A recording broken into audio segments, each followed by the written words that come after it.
The first thing you try it might not be the first thing that blows up for you. I've tried to have a property management company. I tried a cleaning business, and all these things didn't work out for me. And public speaking was one of the things that later on tried. With public speaking, I used to call up 50 schools every morning, and they used to be like, no, no, no, no. Now I've spoken at over 400 schools around the country. Actually, the fact that I looked different, that I was different, that was a superpower. Because then everyone wants to know about me. Who's this guy who's here and he's, in a tracksuit when everyone's in a shirt and tie?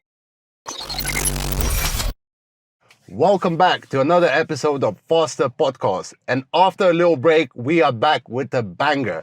Today with us, we have the gentleman right here, Frederick Afrifa, who specializes in something that most of you guys are terrified of. And you might think that he's a skydiving instructor. Are you a skydiving instructor, mister? No, bro. All right, so please tell us what it is that you do. Yeah, so my name is Frederick Afrifa, and I'm a communication specialist. So I specialize in helping people overcome the fear of public speaking. That's insane. How did you get into that? Because now you have a very interesting story, and you're not naturally a big public speaker. So give us a little rundown on your story so far. Yeah, so I generally was very anxious. So I grew up in Milan, in Italy, where I was the only kid of color in my school, only kid of color in my area. And as a result, started to grow a bit of anxiety, like I wasn't confident at all. And I remember I moved over to the UK. And again, as you know, coming here in school, you don't know the language, and that causes a little bit of, affects your confidence a lot. So I kind of just put myself out there over a little bit. I started athletics, that kind of grew my confidence. And then I put myself out there and I started to grow in confidence and started to do a little bit of speaking. And even that, I remember I had an opportunity to speak and I was so terrified that I let the opportunity go. Right? And that's when I realized, no, I need to work on it. So I started a personal development journey, started improving my speaking. And then there was one time where I went to a public speaking class just to network. But actually it was a class about overcoming the fear of public speaking. And at that point, I realized that there were so many people that were in the exact same position that I was in a few years ago. And I thought, wow, this is a real, market. I was once these people. I can help these people really overcome that fear. And it's crazy. How I got my first coaching gig was that I went to a class, spoke to the guy coaching, and I told him, this is what I want to do. This sounds amazing. I'd love to help people overcome this fear. And he's like, give me a number, just the usual. And I didn't really think anything would come off it. 2 weeks later, the guy called me saying he tested positive for COVID. He has a class in 3 hours. He can't cancel the class. And he's like, I remember you randomly from a class 2 weeks ago. Can you cover me? I was like, let's do it, right? I put myself out there. And then that's when I did my first coaching gig. And since then, it's grown. So that was even a lesson in itself for me. Like, you really create your own luck by putting yourself out there and expressing to people what the things you're trying to do are. And that's how that was the beginning, and that's how it got me to this position, man. Yeah, that's powerful. I think I'm the same. If I see that there's a potential opportunity somewhere, whether it's networking or just approaching someone on the street, or even if you see someone, like, that scene in The Wolf of Wall Street where Jonah Hill approaches Leonardo DiCaprio and he's like, what do you do for work? And he's like, oh, I'm a trader. He goes, how much you make? He goes, 70,000 a month. He's like, you show me a check for 70,000 a month, I'll quit my job right now. So yeah. I think that's a real thing though. Like if a lot of people think that like opportunities just got to drop on your plate and that's it. But you have to put yourself out there. And they say that basically, what is it that success is when opportunity meets preparation. Facts. So I think you build up the skills, which you did, right? You already started public speaking, you started working on yourself, but then you still had to go out there and chase that opportunity. So, you know what? I know you mentioned the story in one of the podcasts, but how did that class actually go? Because most people, when they hear about doing something like this, they would freak out because like, I'm not prepared. I've never done a class. How did that go when you actually? Yeah, so it was interesting. Like 3 hours notice, I had no idea what I was gonna do. He sent me the slides, and to be fair, it was nowhere near as bad as I thought. And 9 times out of 10, when I'm coaching these people, that's what happens because there's that voice in your head, that fear. That anxiety will tell you that this was going to go wrong. And you think of all the possible worst case scenarios. And I did a class and it was nowhere near as bad as I thought. It was a bit rusty, to be fair. I've improved a lot since then. But people definitely enjoyed it and people got value from it. That's actually how I met you. I remember I was scrolling through Facebook and there was like free public speaking class. And obviously being in marketing and social media, I knew there was going to be like some kind of upsell or whatever. But I was like, what can I lose going there? And obviously my first immediate thought was like, don't do it. Don't do it. But then my deeper brain, my calling, my thing, and it was like, you should do it because you want to become someone who motivates people. You want to become a speaker. You want to be able to speak clearly. And I was like, I signed up, yeah. And I shit you not, every day since then until the class, I was thinking, I should cancel it. I should cancel it. And you see your brain starts coming up with clever excuses. It's like, yeah, but if you go there, you might miss an important gym session, and then you're training. And I'm like, it's the dumb, stupidest excuses. So I remember in the class that I did with you, obviously you were running the class, you said that a lot of the people actually sign up but never come. What's that rate like normally? How many people get signing up and how many show up? So we sell 50 tickets is what we sell, and they're free tickets. 50 tickets sell, and the maximum I've ever had in my class is 25. On average, I get 17 people. So on average, you probably get 30. I usually say 33% of people that sign up actually turn up, bro. And the rest, it's a free event. So the fact that you signed up, it means that you have an interest in this. It means that it's something that you need to work on. Yeah. But the vast majority, they talk themselves out of it before even coming, bro. And that's literally, when I do my classes, I always say that it's this battle between you and the voices in your head, right? And if you let those voices in your head win on a regular basis, you can't go anywhere. You can't improve your public speaking. And even in the class, I get people to come up and speak, as you know. And I tell people that if you don't come up and speak, like, you're letting that voice win. And that's the same voice that tells you to procrastinate, to not do this, to not speak to the girl that you fancy, to not chase your dreams. Like, and it's all tied in. And that's why physical, like going to the gym, is so tied into like public speaking and success, because you're constantly battling that voice. And you don't want to do that rep, but you're telling that voice, I'm still going to do it. Right? And that's exactly what happens in public speaking, where you don't want to do certain things, but you just tell that voice, I'm still going to do it. That's powerful. And I think you're absolutely right, is that initially, I think we all think that that voice is our own brain. But what I found is that I look at it as if it's like a primitive brain, a lesser brain of what I actually should be. And it's like, you know how they say how we, obviously, in the past, our ancestors had to always look out for threats. So if they look in that bush and they hear something ruffle in there, they think it's a tiger.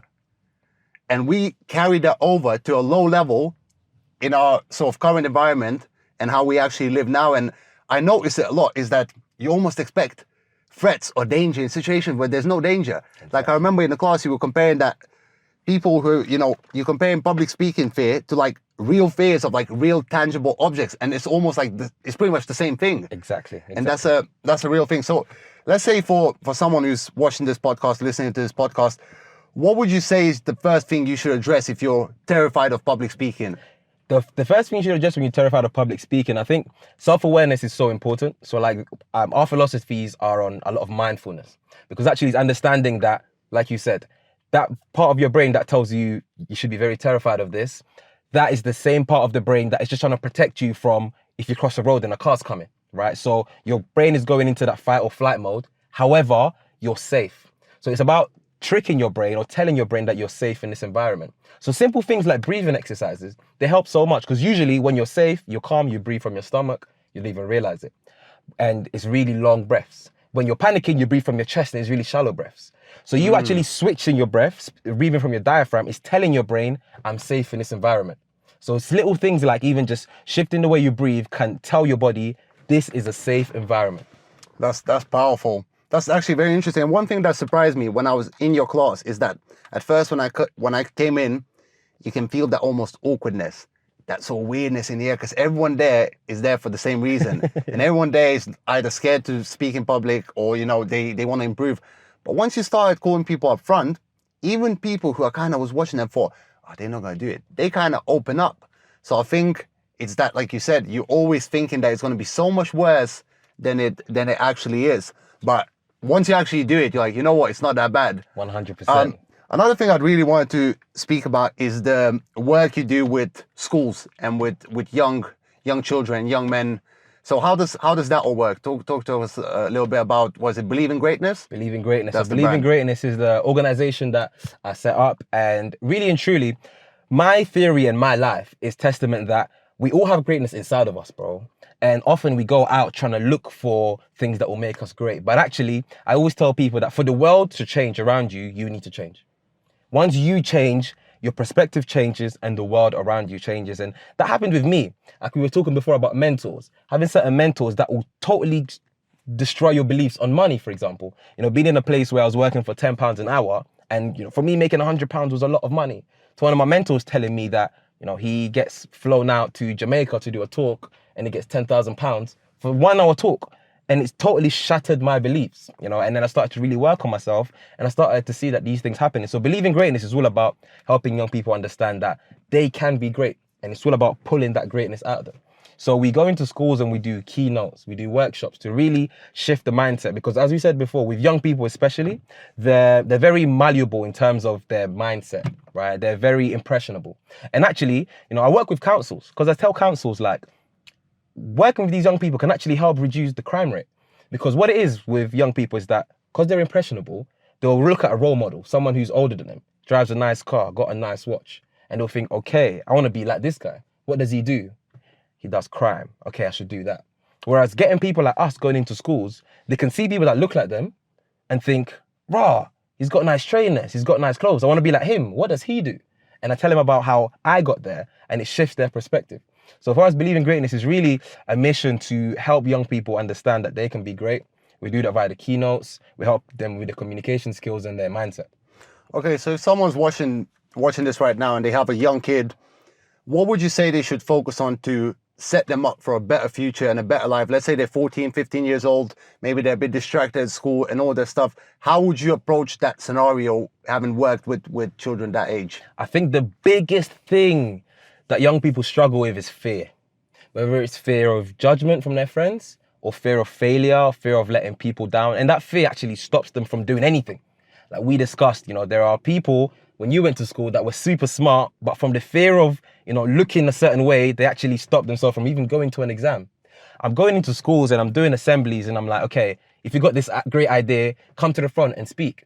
And I can tell some of them want to come to the front, but they're scared that their friends are going to laugh at them. They're scared of getting the words wrong, or they're scared of getting the answers wrong. And the first thing that I usually help young people with is understanding that failure is feedback. Failure is important. And I use my journey as testament. You know, I got a background in athletics and it took me 7 years to sign my first contract in athletics.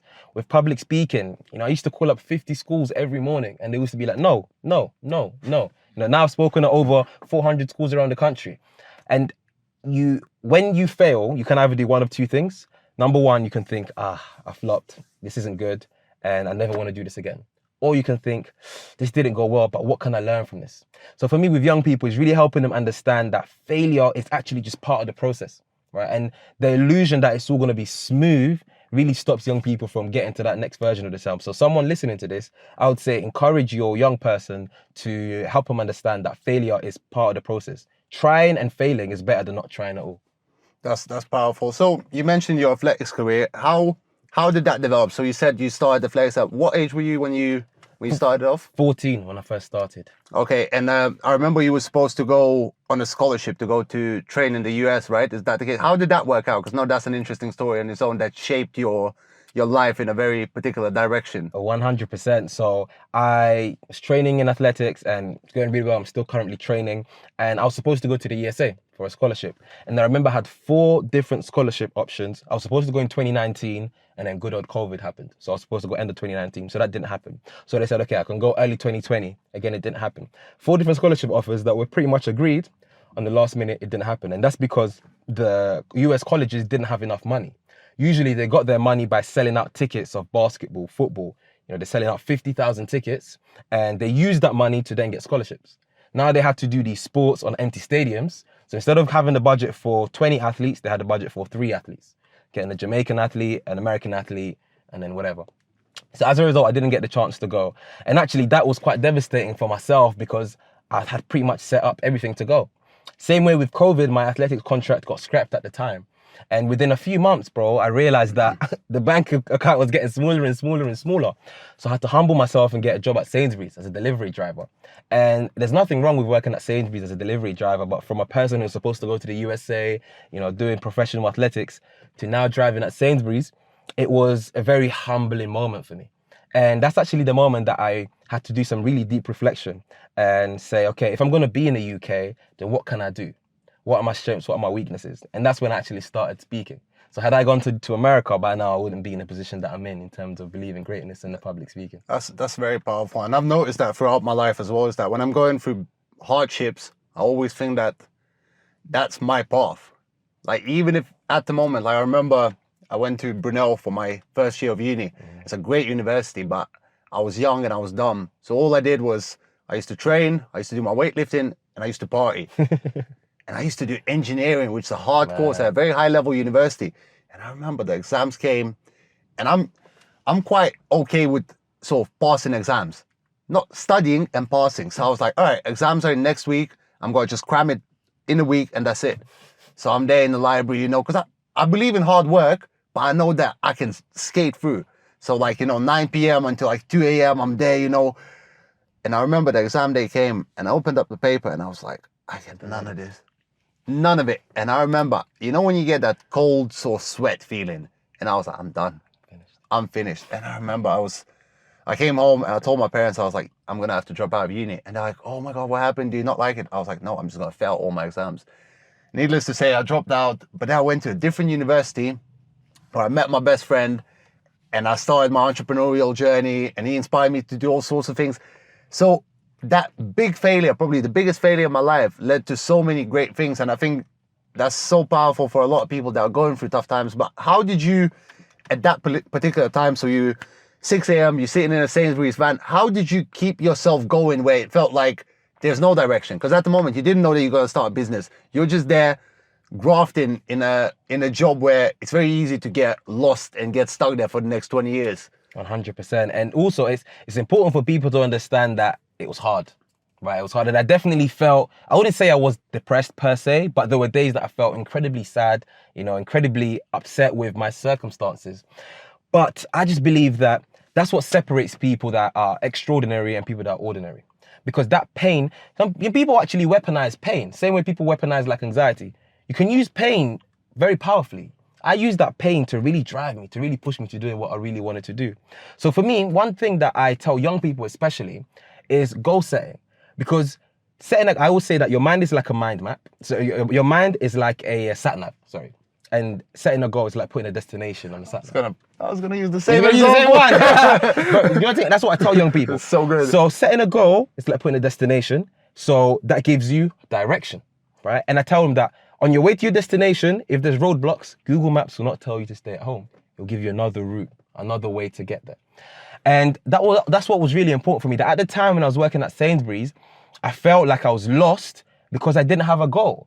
And again, using the same example, if you don't put a destination on your sat nav and you're on your way here from East London, you're gonna get lost, you know? So for me, it was really about setting a goal and actually just going for it. And for me at the time, it was the public speaking thing, but it could be anything. And again, with these things is that often we overthink things and we try to be perfect before we start on the journey. And an important thing is just to start and learn rather than to really try and be perfect before you start that journey. I think the sat nav example, why I always use the same example with people is rather than obviously you talk about the route, which is incredibly important. And if you don't have goals, like you said, you're aimless. And that's what people say when they say they're depressed. It's like, you're aimless. Facts. And a lot of people think, oh, I got no aim in life. There's nothing pushing me. But what I say as well is that I've read somewhere, and we were talking earlier about reading, is that sometimes you can read 10 books and nothing clicks. And then you can read one sentence or one paragraph and it changes your life completely. And I read somewhere, either a podcast or a book, where someone said that the only way to fail is to stop trying. Facts. And like you said, if I'm right now driving from here to wherever, and all of a sudden there's a car crash, Google Maps ain't gonna tell me, turn around, go home. Nope. It's gonna find another route, maybe twice as long, maybe 3 times as long. Maybe I have to go back and go around, but I'm still heading the same way. And I tell people, like, I like to help people with fitness, and they're saying, oh, I tried to lose weight, but like it never worked and I don't think it's gonna work. I'm like, but the only way it's not gonna work is if you truly just give up. Facts.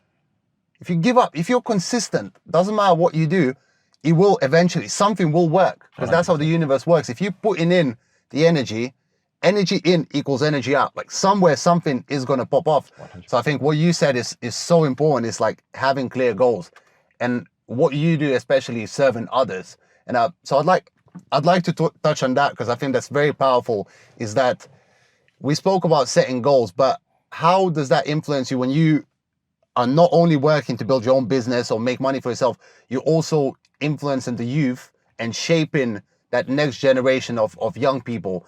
How big of a drive is that for you? How big of a motivator is that for you? It's really, really deep. And actually, to even continue on the Sainsbury's thing, because I just remembered, one thing that really changed my perspective from being a Sainsbury's delivery driver to a professional speaker was the change of content that I took in.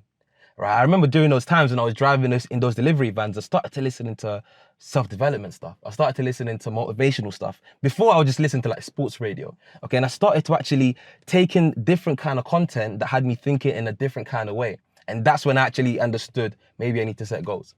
And then now, when I'm motivating people, when I'm serving people, it's bigger than me, bro. So it's like, when I go into a school and I see these young people actually change their perspective on certain things, it's a driving factor. So for me, actually, it's so important to I tell people, learn skills that not only serve you, but serve other people, because that will just take you to the next level. And whether it's financial or not, people will actually pay for you to serve them, right? And also, I've realized that as human beings, we love our hand held through the process. We love guidance. So for example, every time I come home from central London, I put on the sat nav, even though I know my way home, just to make sure that there's no traffic and I've realized that even if you learn a skill that serves people, even if people kind of know what they need to do, they don't always do what they know. And you helping them and serving them is actually going to be not only financially rewarding, but actually, it gives you a sense of purpose. So you mentioned, again, when you were working this kind of job, listening to podcasts, listening to motivational stuff. And there's this guy I follow on Instagram. He's a life coach. He's a business coach. His name is Wes Watson. He has this powerful statement that I think is so true. And he says, your frequency is what you frequently see. Love that. And I know it sounds cheesy. Yeah? It sounds very cliche, but so many people I see that they consume negativity every single day. So first thing they do, they wake up, they go on social media, they're looking at which celebrity broke up with another celebrity, who had a fight in public, what happened. They just going through hate. And their feed caters to their needs and what they want to see, so they see in hate. Right. Then they open up the newspaper. Oh, this many people died here. That thing happened there. This person got stabbed. So by the time they get to work, they already introduce themselves into 1,000 different problems. And even though it don't directly affect you, I think subconsciously it's so powerful. That's why I think if you want to be a high achiever, I'm very careful with where I put my attention and where I put my energy and what kind of people and resources I surround myself with. That's why I think, looking at the stuff you see on TV, so much of it is negative. Bro, I kid you not. So sometimes when I wake up, because even then, bro, as a public speaker, I'm very transparent. There's days where I wake up and I'm like, oh, this is long. Yeah, but it's absolutely that. Yeah. And I feel like as humans, one thing to understand is that we always default to negativity, in my opinion. So that's why you have to stay on top of it. Because even doing my dream job, sometimes I wake up and I'm like, I got to school 3 hours away. I got to wake up at 5 to go to the school. And actually, it's about flipping that switch and, thinking, bro, I get to go to this school. Not I got to go, I get to go in 3 hours. But even I get those mornings where I'm upset, bro, and I put on some motivational stuff from YouTube, some Les Brown, some Tom Bellew, and trust me, it changes my mood, bro. I go from thinking, this is long, to thinking, I'm going to serve these kids and I'm going to mash up this talk. So for me, it's actually a tangible thing where if I listen to something or listen to something else, it totally changes my energy, especially in the morning. You mentioned Les Brown. Do you want to tell people what your nickname is? Yeah, listen, self-proclaimed Hood's Les Brown. Do you know what's so funny about that? Literally, so I just started off speaking and I was like, I want an AKA, yeah? And I was like, Eric Thomas is too obvious, everyone knows Eric Thomas. So I remember I just typed in biggest motivational speakers in the world on Google and I saw Les Brown. I didn't know who he was. I was like, that's a nice name. I'm going to call myself the Hood's Les Brown. At that point, I had no idea who he was. And later on, I remember when I put it on my Instagram, I remember that one of Les Brown's advisors actually followed me on Instagram. That's crazy. And I was like, yo, this is a bit mad. And then I started doing research on him and I actually resonated with his message so much. So it's so funny how I kind of just manifested that. But yeah, Hood's Les Brown. That's funny that you branded yourself the Hood's Les Brown, right? And we spoke about it when we were having coffee earlier on, is that you're trying to be authentic to who you are, where you come from, the way you dress, the way you speak. You're not trying to pretend to be someone else that you're not. Why did you choose to do that? Because I know a lot of people, of course, especially people who want to maybe land corporate gigs and corporate speaking gigs, they know that if you conduct yourself a certain way, you're much more likely to land the big Fortune 500 companies. They want someone corporate, let's say. They want someone in a suit. They want someone who doesn't swear. They want someone who has a certain accent, a certain twang.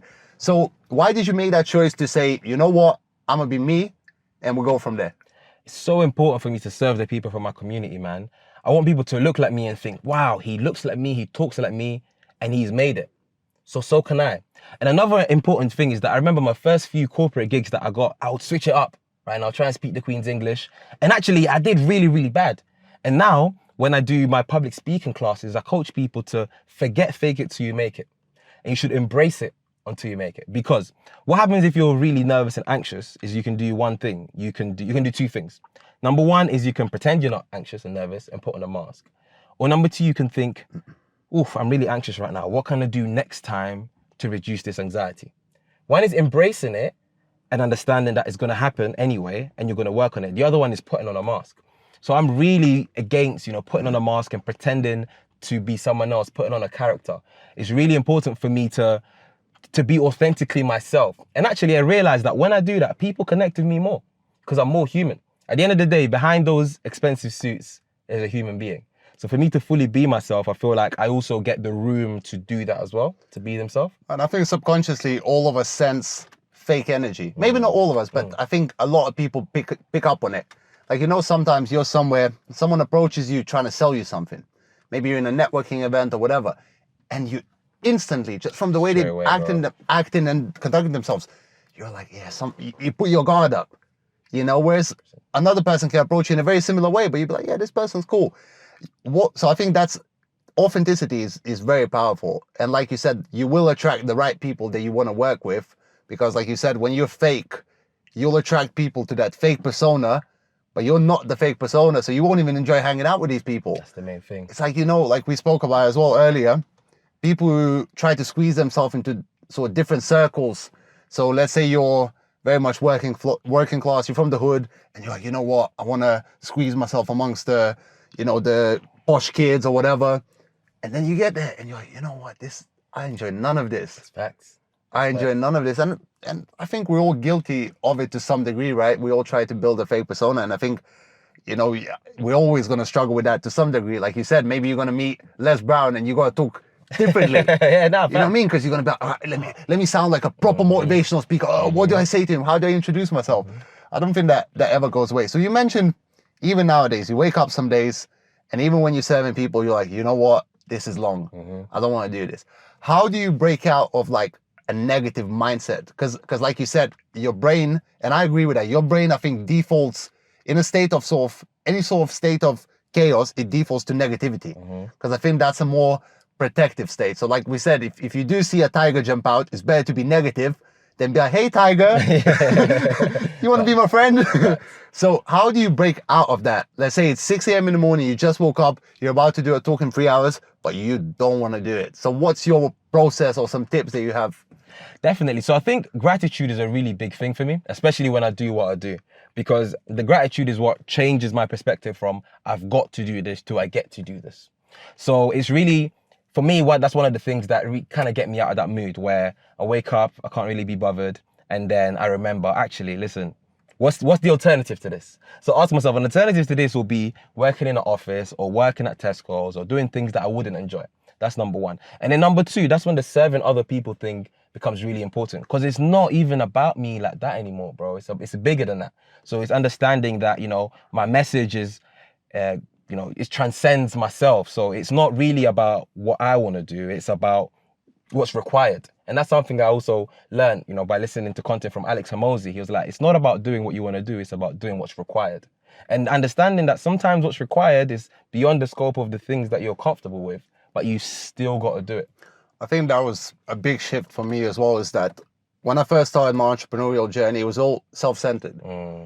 So I think most of us, when we start this sort of journey, either entrepreneurial or creative or whatever, you're always like, okay, how do I make more money? How do I become more successful? How do I get more followers? How do I become more popular? How do I grow my brand? Me, I.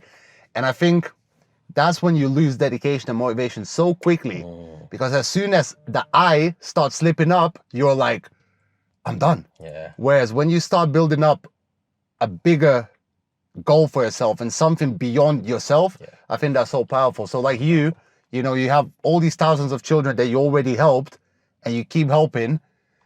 If you don't do what you're doing, they're going to miss out on the education and the knowledge and something. And as soon as I started looking at myself like I need to build myself up to then give myself away to other people and help them out, I think that's what gives you unlimited drive. 100%. Honestly, unlimited drive. And I go to the extreme, and I even think to myself sometimes, like right now I started my own personal brand to do with fitness, mindset, whatever. If I don't post and if I don't share what I know, someone else might go through a rough time and never get the help they need because they haven't seen one video that I made that I might say something that's common sense to me, but not to anyone else.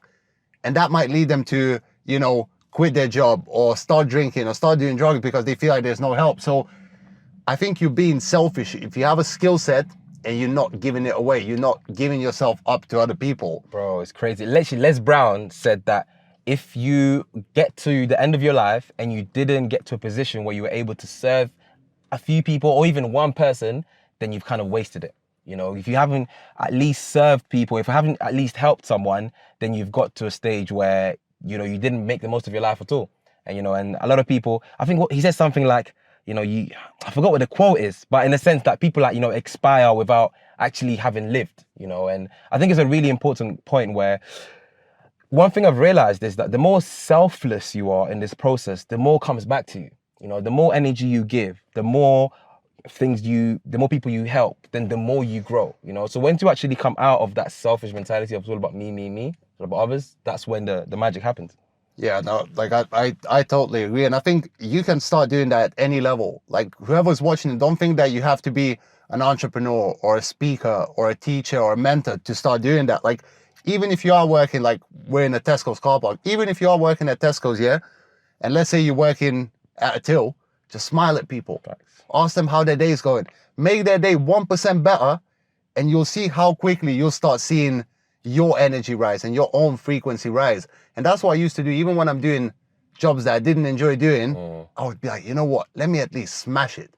Let me be like the best at doing this at least, because I think otherwise you go crazy. Like if you're doing a dead end job or a very low paying job, you feel like there's no purpose. I think that's gonna mess you up quickly if you don't find the bigger reason. 100%. And also, a lot of people downplay the position that they're in. So one thing that I've learned is that you should learn from the people ahead of you and then teach the people behind you.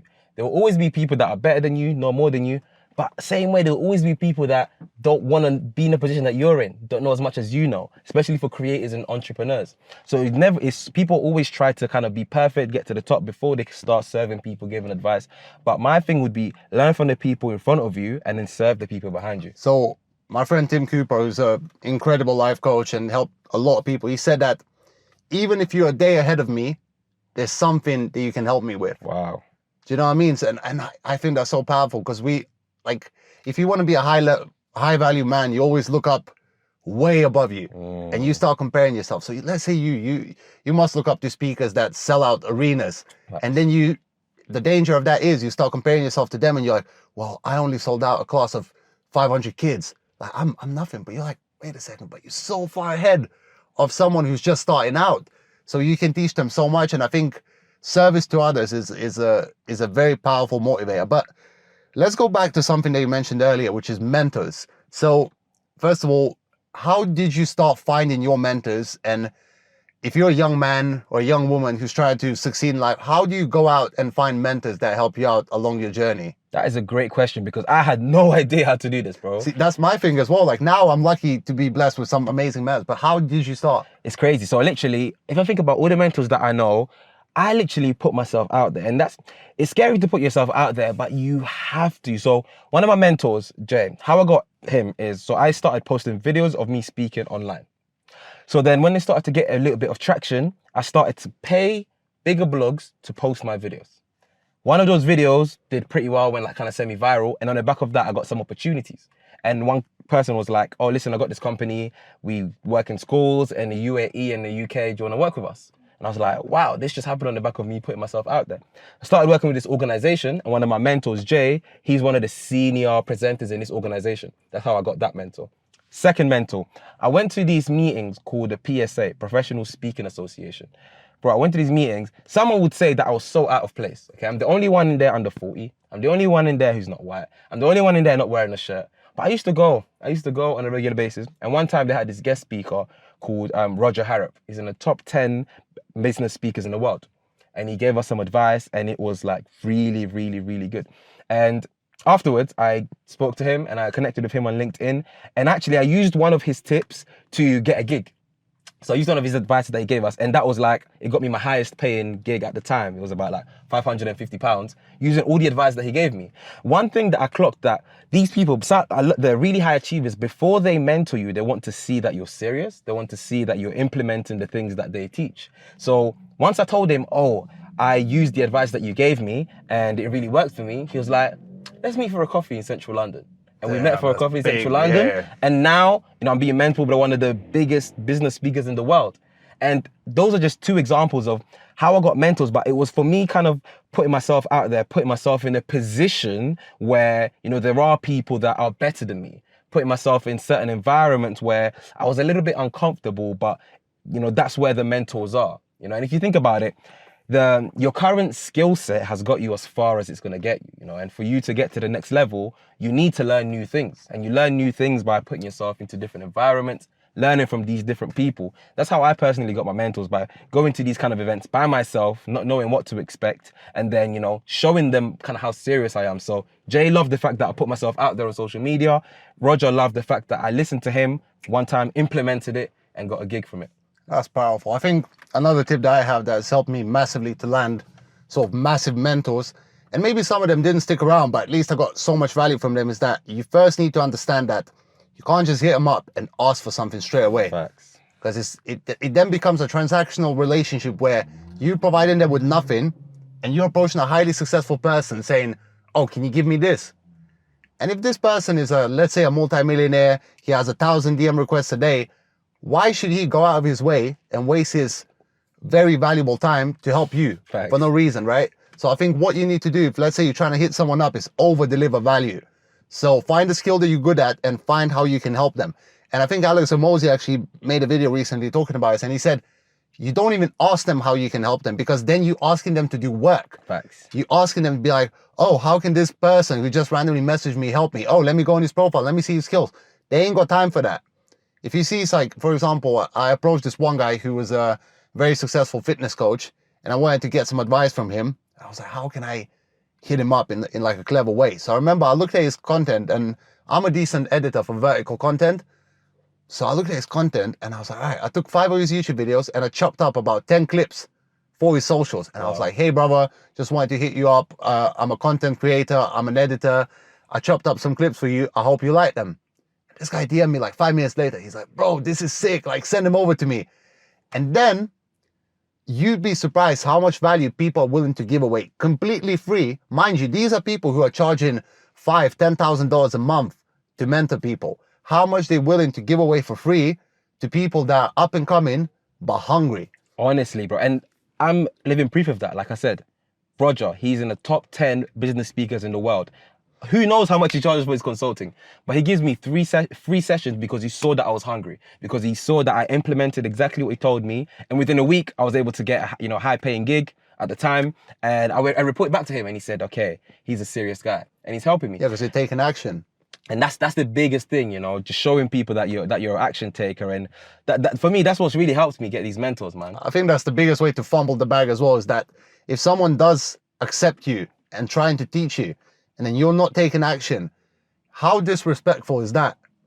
Some people don't understand that time is the most valuable asset we have. Mm-hmm. Money is infinite. Time is not infinite. And when you realize that you shouldn't waste people's time. Mm. So if someone's giving you an opportunity, like you said, he's took you under his wing, but you made sure to over-deliver on your actions through the effort.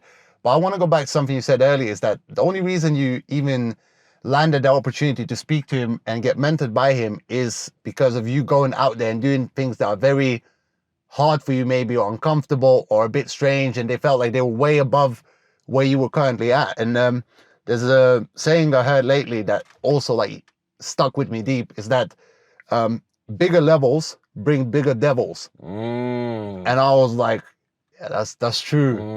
Because whenever you start leveling up, you start encountering bigger and bigger and bigger problems. And I think it also works in another way, when you start creating these bigger challenges for yourself, you will level up much quicker. 100%. Because you see, when I'm not a gamer, but I remember as a kid, I used to play these little RPG games. And when you first start off, when you're a little level 1, all you slaying is these little monsters. Easy. You just go up to them, bop, bop, bop, bop. And then you have your first big boss fight.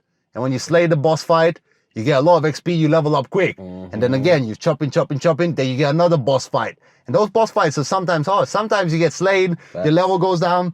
But I think that applies to real life, like especially what you're doing. Like you said, so many of these challenges brought like massive level ups. 100%. And you're putting yourself in an environment where you have to adapt, where you have to grow. So, going to these, professional speaking association events, I didn't even consider myself a professional speaker at the time, for one. Number two, some of these events were like £150 for like a 3-hour event in the evening. And someone would think like that's a lot of money to go to one event. But I believe something that Alex Hormozi always says, to really invest in yourself. And to pay money to go to these events, and when you go to these events, to really put yourself out there. And the fact that I looked different, that I was different, that was a superpower. Because then everyone wants to know about me. Who's this guy who's here and he's, in a tracksuit when everyone's in a shirt and tie? Who's this guy who's here? And it was a very intriguing thing for them. It's interesting you're talking about, games. And I was saying before how, for me, actually, I found myself playing GTA and really being, entrenched in the game and trying to really make as much money as I can on GTA and making my businesses work so I could get a nice apartment and a nice car. And bro, once I found myself, it was like 3 in the morning and I'd been banging it out. And something just clicked in my head and I thought, I'm learning all these things from GTA that I could apply in real life. Why am I not putting the same energy that I'm using on GTA in real life? And I remember that shifted my whole perspective. So now, I work like 16-hour days, bro. I'm up at 7, I get back home at like 11 p.m. And, I'm thinking, and people ask me, how do you do it? And I'm like, in fact, I used to do this on GTA. I used to wake up early to play GTA to make money, right? It was mad. And I've literally just shifted that perspective. And, we people are not as resourceful with time as they can be. I think that's even a concept that's used a lot in self-improvement, right? Is they say that you should gamify your life. Facts. No, honestly. So live it the same way as if you were playing a game, because it's weird how quick we are to start leveling up when we're playing games. Facts. So we get on, let's say whatever, GTA or whatever, and like, okay, what do I need to do to make some money? Okay, how do I buy this car? Okay, what do I do there? But then when we live our life, we're stagnant. 100%. Especially, like I was saying to you, with money. GTA shifted my perspective with money, because on GTA, I was really happy to just invest money and understood that money will come back later on. But in real life, I was really tight with money, and I thought that it was such a scarce resource that if I let it go, it's not going to come back. And actually, I tried it, and again, it was a scary thing, but I tried it. I was like, let me try and invest this money. Let me not keep hold of it. Let me go to these different events. Let me pay, I paid bro £2,000 to join like a mastermind of different speakers. And at the time I was like, I haven't even got that much money like this. Like, this is a massive investment. But I thought, and from that mastermind, bro, I was able to find a woman who owns a speaker bureau, who gets me gigs that are pretty much half of what I invested in, and I do them all the time, right? So I promise you, when you invest money, when you're not scared of really investing in yourself, it will flip and return. So let's talk about that. Like, a lot of people these days, let's say they start making decent money at a job or whatever, and they have some spare money. Why should they, like we spoke about again, why should they invest in themselves? All that, that's cool. Yeah, but at the same time, why would I not just invest in the stock market? Let's talk about that ROI. Bro, I think the return on investment on yourself is infinite. If you really believe in yourself, bro, there is no limit to the money that you can make if you invest in yourself, especially when you invest in skills. Right? So if I'm learning, so with me it's public speaking, right? So I want to learn how to be the best speaker possible. I know that the best speakers in the world are charging millions of pounds, right? So if I invest even just like £100,000 in the skill set, I know it can yield whatever. Whereas if I put a certain amount in the stock market, I think that's cool. Maybe further down the line when I'm, financially okay. When you have leverage. When I have leverage. But initially, you really want to grow that leverage in yourself. Because I always say that value, so people, think that we get paid money for the time that we put in. So people think, okay, you just get paid £7 an hour. But for me, you get paid money for the value that you add to the marketplace in this time. So for example, when I was working at Sainsbury's, I was getting paid £10 an hour because I was adding £10 of value into the marketplace. Now I'm adding £1,000 worth of value in an hour, so that's what I get paid. So if you get paid the amount of value that you put in, then you need to make yourself valuable. Because the more valuable you make yourself, the more money you get. And you get valuable by learning skills, by mastering skills. And a lot of times you have to pay money to learn these skills, right? So for me, investing in yourself is about making yourself more valuable, so having more leverage, and then you can, get more money in the market. Absolutely. I think market investments and all that stuff are amazing as far as multiplying money. But when you're building up that pot, I think investing in yourself is so much more powerful. And I'm talking from experience. Let's say you have £100 left over at the end of the month. No, even let's say you have £10 that you're trying to invest. You invest in the stock market, you might make 5%, 10%. But if you truly think that if you invest that into a book and you're not going to make £20 worth of value out of it, you're lying to yourself. Facts. If you read a good book, are you telling me that you're not going to be able to make £20 elsewhere because of the book that you made? And that's double your investment on a book. I think books are so powerful as far as like ROI. And I mean, for most of us, you can even go to a library. People forget that like you can literally start from zero, go to a library or go online. You spend 6 hours a day on TikTok. Meanwhile, there's free courses on YouTube. A lot of the top universities are doing courses for free. I know there's MIT courses that you can access for free, even Harvard. Like, you're not going to get the big degrees, but you get to learn so much and study. But yeah, I think once you start understanding that investing in yourself is an incredible ROI. 100%. For me, investing in yourself is literally just making yourself more valuable. And the more valuable you make yourself, then the more you can charge for your services. So it's literally just, simple math saying, okay, if I add this value to the marketplace, I can earn X amount of money. How do I make myself more valuable? By investing in myself. So as you're starting up and you're grinding, there's no point in putting that extra £100, £200, £300 into the marketplace, because you're going to get returns of like £15. Whereas for me, I invested £150 into going into this event, and Roger became my mentor. And from that, I got a £500 gig, right? So what's that? I've 3x'd my money by just investing in going into an event. So I'm living proof that initially it's all about really investing in yourself rather than putting money into like the stock market. And you're right, you are being compensated for the value in the marketplace. And I think once you understand that, you start shifting on how you improve and how you build up your skills. Because we hear like the general public and let's say people who are completely unaware of how that works talk about how certain CEOs get paid too much money. And they're like, this guy got paid 200 million last year for nothing. He's sitting at home, he's doing nothing, blah, blah. But I'm like, you got to understand that if he makes one decision a year that makes a business $1 billion, paying him $1 billion extra, paying him 200 million is a bargain.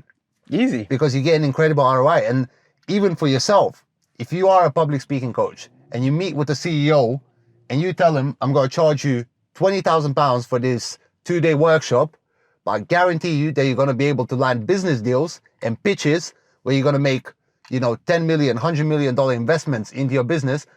That's a no-brainer. 100%. So Alex Hormozi once put it this way, because he's really good at everything I learned about sales, I learned from Alex Hormozi for free. That guy is the Yoda, bro. The bearded Yoda of sales.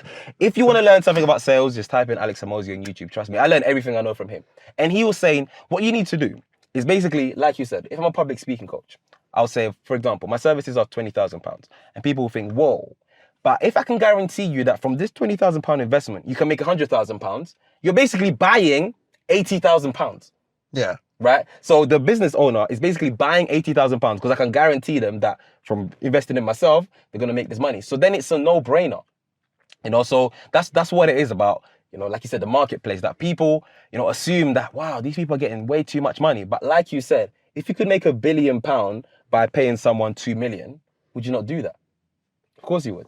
Well, that's why you see a lot of these consultants making so much money. And I'm not saying there's obviously industries where the prices are inflated artificially and people are not worth the money that they're charging. But I think a lot of the times we think from a very primitive approach of like almost getting paid hourly.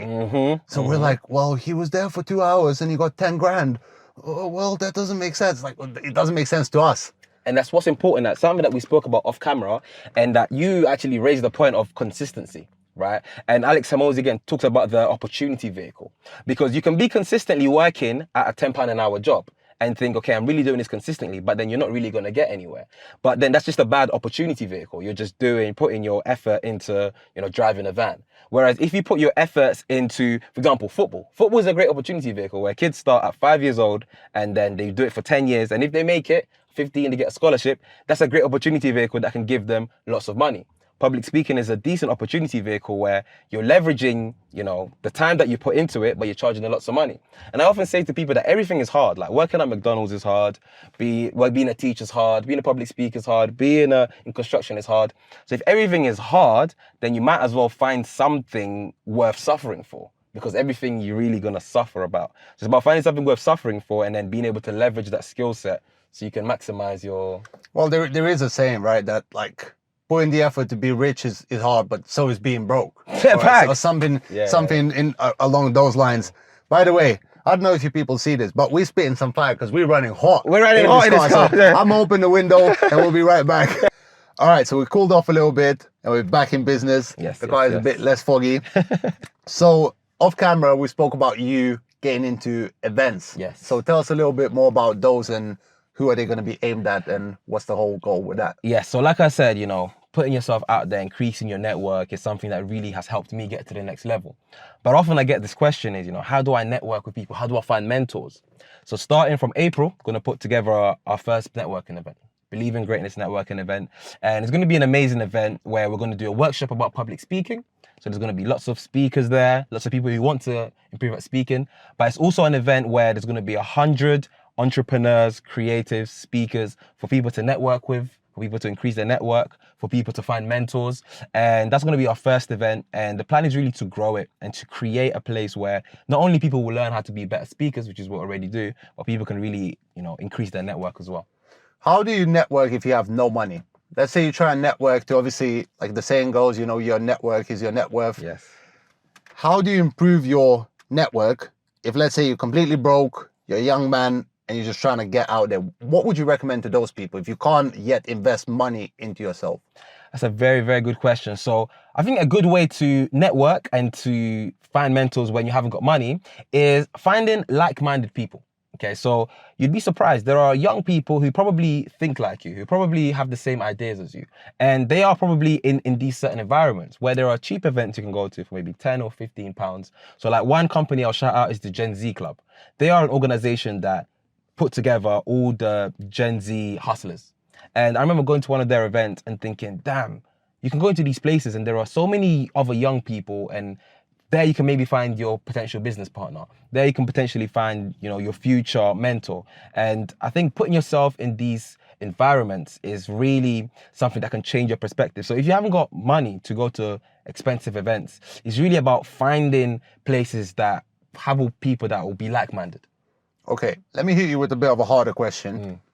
So let's say right now, imagine yourself, you're a young man, you're 19, 20 years old, and I do it with a lot of guests, and you're lost in life. So let's say in your situation, maybe you feel like you're stuck in the hood, your whole friend circle is negative, they're getting up to God knows what, and you kind of going with the flow, you're doing similar things, but you know it's not going to lead to anything good. How would you fix your life if you're in that situation, knowing what you know now and having went through what you went through? Interesting. So if I was 19 and I had to start all over again, I was in a bad place, I would first of all self-reflect. Think about the things that I'm really good at. Think about things that I'm not so good at. I believe everyone has some sort of natural gifts that maybe they don't know it because they're just natural at it, but are things that they can do better than others, things that they're just better than others at. So one of those things that I would look into, and then I would tap into that and I would grow into it. So one of my things was, of course, public speaking once I started to get into it and to really network with people. For some people, it may be, you make people laugh, and that's something that you're really good at. Some people may be cooking, right? So you're really good at cooking. So I really look at my strengths, and then I'd really double down on whatever that is. So I put myself in that environment. So I attend different events about, cooking, if that was my thing. Watch certain videos on people who have started restaurants, or understand, the market, understand, different wholesalers, and kind of immerse myself in that world and try and build it from there. And a really important thing as well is that, the first thing you try it might not be the first thing that blows up for you. So it's really about putting yourself there and trying many different things. I tried to do music, I've tried to have a property management company. I tried a cleaning business, and all these things didn't work out for me. And public speaking was one of the things that later on tried. And it's about throwing things at the wall and seeing what sticks. So, okay, let's say I do start the cooking stuff, I start learning about it, but as soon as one of my boys finds out that I'm doing that, they'll start laughing at me. You know, they start parring me for that stuff, and which for those of you who don't know the word means just taking the piss out of.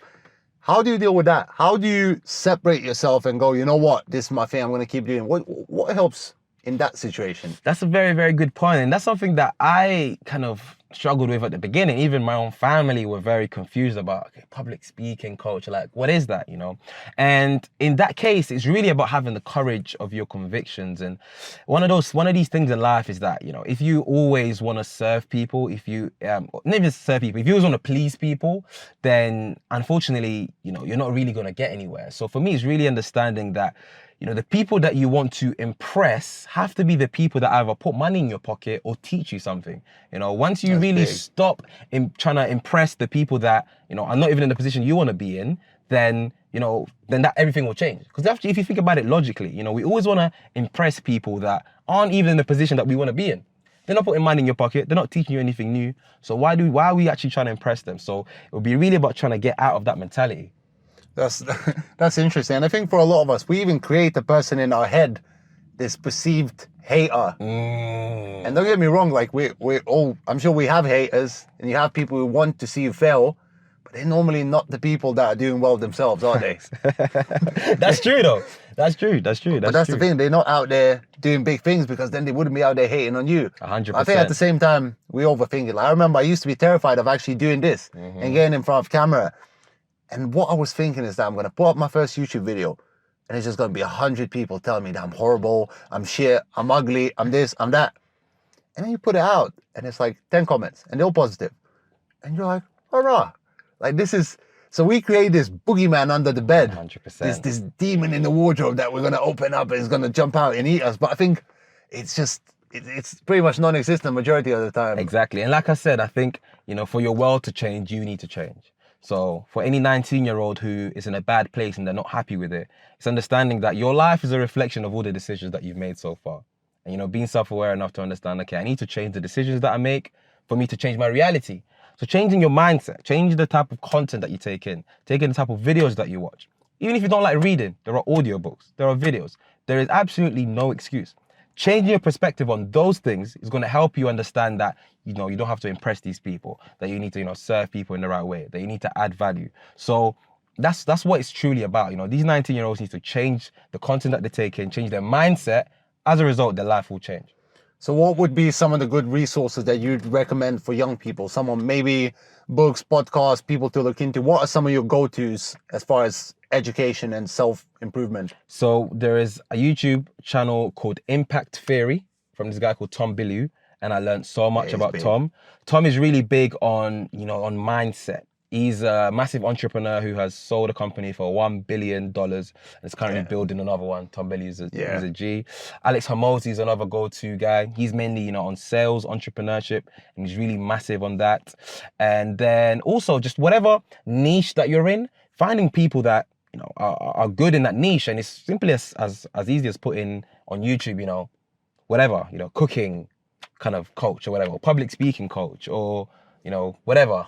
Especially nowadays, because it's so competitive out there for creators. The amount of value that these people give out for free is insane. Like, I pretty much learned to edit from nothing to being decent at editing for social media. By no means am I a commercial level editor, but I can edit my own stuff nicely just from YouTube. You know, there's videos there, 3-hour-long tutorials on how to do this, how to do that. And that's how I learned most of my stuff. I'd be doing something and I'd be like, okay, I want to put subtitles on my video. How to put subtitles on a video. I learned that. Okay, how do I animate those subtitles? How do I change their colors? Everything's on YouTube. You just got to learn. You got to learn to look for it, and then stop giving yourself that excuse and that cop-out that, like, I don't know how to do something. Something so important though is that people, the caveat to that is people get into this place where they're just consuming these videos, watching these videos, and zero implementation. what changed, what my thing was is that I would implement things. So I would look at something from Alex Hormozi about a sale and I'll do it the next day. I'll try it. And maybe it wouldn't really work for me, but I'll try it a different way. Because there is so much content and so much information, sometimes people get in a position where they're watching these videos and they're working themselves up like, yeah, I'm learning so many things, but you're not implementing anything. It's like productive procrastination. I used to do that when I started off my journey a lot, where I would be like, I have 3 actionable things that I have to do that day. I know I have to do it. I have to call someone about something. I have to email someone about another thing. And I have to create, let's say, a pitch for something else. But instead, I'm going to go on YouTube and watch 4 hours of like educational stuff.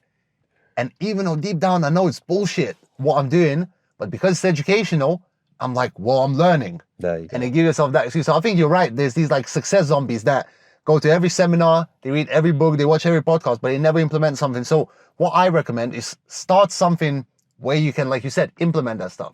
So if it's cooking, maybe start a social media blog, whether it's on Instagram or TikTok or whatever, and just start cooking. Start filming stuff, start putting it out there. And like you said, you'll start attracting a community, you start learning stuff and actually implementing.